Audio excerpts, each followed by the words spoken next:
May 25th, 2 Samuel chapter 7, verse 1 to chapter 8, verse 18.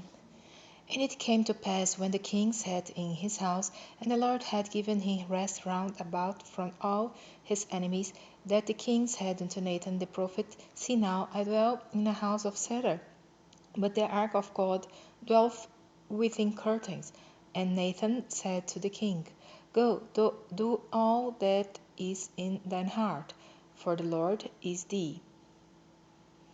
And it came to pass that night that the word of the Lord came unto Nathan, saying, Go and tell my servant David, Thus saith the Lord, Shalt thou build me a house for me to dwell in? Whereas I have not dwelt in any house since the time that I brought up the children of Israel out of Egypt, even to this day, but have walked in a tent and in a tabernacle. In all the places wherein I have walked with all the children of Israel, spake I a word with any of the tribes of Israel, whom I commanded to feed my people Israel, saying, Why build ye not me a house of cedar? Now therefore so shalt thou say unto my servant David, Thus saith the Lord of hosts, I took thee from the sheepcote, from following the sheep, to be ruler over my people, over Israel. And I was with thee whithersoever thou wentest, and have cut off all thine enemies out of thy sight, and have made thee a great name, like unto the name of the great men that are in the earth. Moreover, I will appoint a place for my people Israel, and will plant them, that they may dwell in a place of their own, and move no more, neither shall the children of weakness afflict them any more, as before time, and as since the time that I commanded judges to be over my people Israel, and have caused thee to rest from all thine enemies. Also the Lord telleth thee that he will make thee a house, and when the days be fulfilled, and thou shalt sleep with thy fathers, I will set up thy seed after thee, which shall proceed out of thy bowels, and I will establish his kingdom. He shall build a house for my name, and I will establish the throne of his kingdom forever. I will be his father, and he shall be my son. If he commit iniquity, I will chasten him with the rod of men, and with the stripes of the children of men, but my mercy shall not depart away from him, as I took it from Saul, from I put away before thee. And thine house and thy kingdom shall be established forever before thee. Thy throne shall be established forever.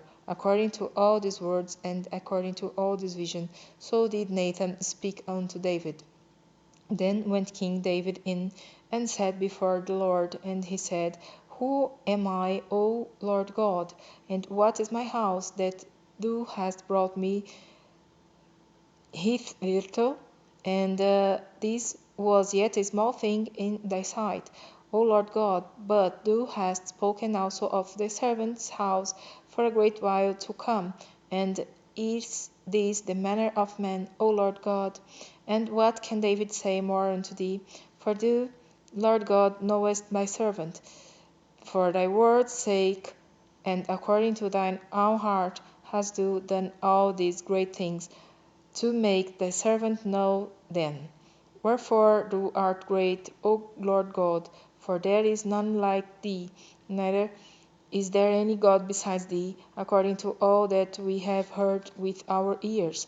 And what one nation in the earth is like thy people, even like Israel, whom God went to redeem for a people to himself, and to make him a name, and to do for you great things and terrible for thy land, before the people which thou redeemest to thee from Egypt, from the nations and their gods, for thou hast confirmed to thyself thy people Israel to be a people unto thee forever, and thou, Lord, art become their Lord, their God.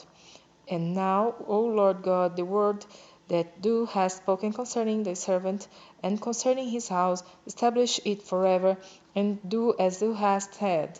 And let thy name be magnified forever, saying, The Lord of hosts is the God over Israel. And let the house of thy servant David be established before thee. For thou, O Lord of hosts, God of Israel, hast revealed to thy servant, saying, I will build thee a house. Therefore hath thy servant found in his heart to pray this prayer unto thee. And now, O Lord God, thou art that God, and thy words be true, and thou hast promised this goodness unto thy servant. Therefore now let it please thee to bless the house of thy servant, that it may continue forever before thee.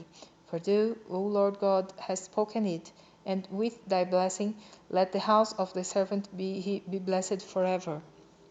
And after this it came to pass that David smote the Philistines and subdued them, and David took Metgem out of the hand of the Philistines, and he smote Moab, and measured them with a line, casting them down to the ground. Even with 2 lines measured he put to death, and with 1 full line to keep alive. And so the Moabites became David's servants and brought gifts. David smote also Hadadezer the son of Rehob, king of Zobah, as he went to recover his border at the river Euphrates. And David took from him 1,000 chariots and 700 horsemen and 20,000 footmen. And David hogged all the chariot horses, but reserved of them for 100 chariots. And when the Syrians of Damascus came to succor Hadadezer king of Zobah, David slew of the Syrians 22,000 men. Then David put garrisons in Syria of Damascus, and the Syrians became servants to David and brought gifts. And the Lord preserved David whithersoever he went. And David took the shields of gold that were on the servants of Hadadezer, and brought them to Jerusalem, and from Betah and from Berotai, cities of Hadadezer, King David took exceeding much brass. When Toi king of Hamath heard that David had smitten all the host of Hadadezer, then Toi sent Joram his son unto King David, to salute him and to bless him, because he had fought against Hadadezer and smitten him, for Hadadezer had wars with Toi. And Joram brought with him vessels of silver, and vessels of gold, and vessels of brass, which also King David did dedicate unto the Lord, with the silver and gold that he had dedicated, of all nations which he subdued, of Syria, and of Moab, and of the children of Ammon, and of the Philistines, and of Amalek, and of the spoil of Hadadezer, son of Rehob, king of Zobah. And David got him a name when he returned from the meeting of the Syrians in the valley of Salt, being 18,000 men. And he put garrisons in Edom.